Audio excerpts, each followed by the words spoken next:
कुरुळी गावात सध्या आपण आहोत. त्या ठिकाणी शिक्षक वर्ग आपल्यासोबत आहेत, त्यांच्याशी बातचीत करूयात.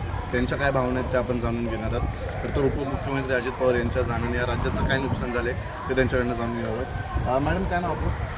माझं नाव मोरे सुवर्ण म्हाटे. एकंदरीत आपण पाहतोय जी काय परवा घटना घडली त्याच्यामुळे मोठं नुकसान या राज्यातून झालं आहे. तुम्ही शैक्षणिक क्षेत्रामध्ये काम करता, एकंदरीत काय सांगाल याबद्दल? कशा पद्धतीचा स्वभाव होता अजित पवारांचा?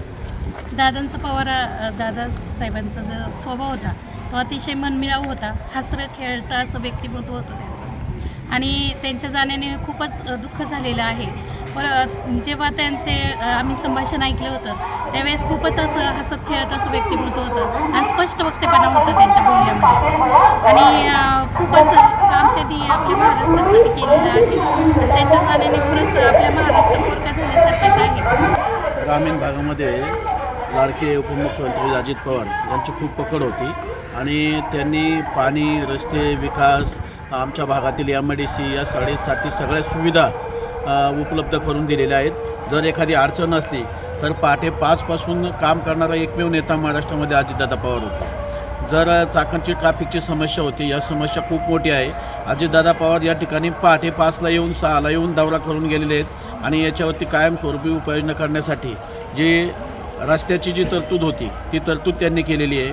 शिक्षण क्षेत्रामध्ये अजितदादांचं काम इतकं भरीव मोठं आहे की 1 तारखेला शिक्षकांचे पगार होतील याची कायम नेहमीच दक्षता अजितदादांनी घेतलेली आहे. शैक्षणिक क्षेत्रामधील जेवढ्या अडचणी असतील त्यांना निधी उपलब्ध करून देण्याचं काम अजितदादांनी केलेलं आहे.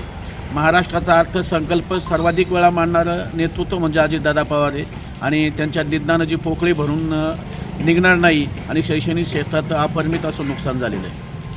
आपण पाहतोय खरं तर शैक्षणिक क्षेत्रात आणि अजितदादांचं एक वेगळं नातं होतं. त्यांनी देखील अनेक शैक्षणिक जे संस्था आहेत त्याच्या अध्यक्षपदी अजितदादा होते. एकंदरीत कसं पाहता अजितदादाच्या जाण्याने काय एकंदरीत नुकसान झालेलं आहे? दादांच्या जाण्याने खूपच मोठी अशी पोकळी निर्माण झालेली आहे. दादा म्हणजे एक मोठा भाऊ या पद्धतीनं मी त्यांच्याकडे पाहतो. जे आमचं म्हणणं असेल, मागणं असेल आम्ही त्यांच्याकडेच मांडत होतो. ही जी पोकळी आहे ही कधीच न भरून निघणारी आहे. शैक्षणिक क्षेत्रात त्यांचं जे काम होतं ते खूप प्रशासनबद्ध होतं आणि योग्य पद्धतीनेच ते निर्णय देत होते आणि त्यांच्या जाण्याने खरोखरच महाराष्ट्राला एक खूप मोठा नेता असा गमावा लागलेला आहे. खरं तर ऐन निवडणुकीच्या धामधुमीतच ही सगळी घटना घडली. खरं तर महानगरपालिकेची निवडणुका झाल्या, त्यानंतर जिल्हा परिषद, पंचायत समितीच्या निवडणुका जाहीर झाल्या. अशातच प्रचार सगळेच पक्ष करत होते. मग ते कुठले असो, भाजप, राष्ट्रवादी, शिवसेना सगळेच पक्ष प्रचाराला लागले होते आणि अशातच परवाच्या दिवशी ब्रेकिंग बातमी आली. एकंदरीत काय सांगायला? खरंच की दादांविषयी बोलणं खूप कमी होईल, पण दादांचं व्यक्तिमत्व खूप खूप खूप होतं. दादांना असे उपमुख्यमंत्री लाभले की त्यांनी शैक्षणिक क्षेत्रात भरपूर असे सुविधा करून ठेवलेले. पुणे जिल्ह्यासाठी तर भरपूर केलेले. त्यांचे म्हणजे बारामतीत असो किंवा खेड तालुक्यातील खेडोपाडी जरी शिक्षण संस्था पाहिल्या तरी त्या सुसुविधायुक्त अशा आहेत.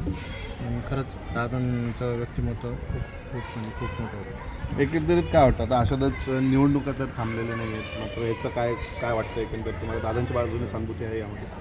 दादांची सहानुभूती लाट निर्माण होणार आहे. त्याच्यामुळं राजकीय पक्षांना त्याचा थोडंफार हे होईल. निश्चित आपण पाहतोय कुरुळे गावामध्ये सध्या आहोत. या ठिकाणच्या विद्यालयात, हायस्कूलमध्ये आपण आहोत. या ठिकाणचं शैक्षणिक विभागातील हे सगळं शिक्षक आपल्यासोबत होते. तर त्यांनी देखील त्यांच्या भावना व्यक्त केल्या आहेत. अजित पवार यांचं आणि शैक्षणिक संस्थांचं एक वेगळं नातं होतं ते देखील त्यांनी या ठिकाणी सांगून दाखवलेलं आहे. आणखी काही या ठिकाणच्या ग्रामस्थांच्या काय भावना ते देखील आपण जाणून घ्यायचा प्रयत्न करणार आहोत. व्हिडिओ जर्नलिस्ट बांधा शिवराय प्रसन्न करणे, आपला आवाज कुरुळे.